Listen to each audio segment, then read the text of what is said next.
তুই পোলার নামে বিচার নিয়ে এসেছিস, তোরে মাইর দিব আগে। ওমরে ফারুক যখন খলিফা, দিনের বেলায় যদি রাষ্ট্রে কোনো নিয়ম জারি করতেন, দিনের বেলায় জনগণকে কোনো বিষয়ে যদি নিষেধ করতেন, রাত্রে বেলায় খাওয়ার সময় ফ্যামিলি মেম্বারদের সবাইকে বলতেন, এই দিনের বেলা আমি জনগণকে এই কাজ করতে নিষেধ করেছি, তোমরা আমার ফ্যামিলি মেম্বার, খবরদার তোমরা এই কাজ করো না। জনগণ করলে যতটুকু শাস্তি, তোরা করলে পাবি ডবল শাস্তি। আমাদের নেতারা ওই বাড়ির বিচার করে, ওই বাড়ির মাইয়ার বিচার, ওই বাড়ির পোলার বিচার, নিজের পোলা গাঞ্জা টানে আসরে নাই, নিজের মেয়ে অপরাধ করে আসরে নাই।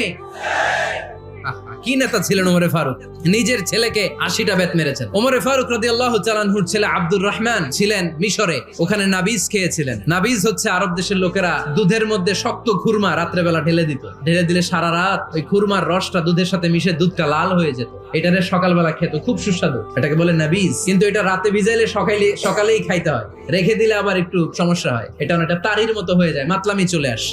তো ওমরে ফারুকের ছেলে নাবিজ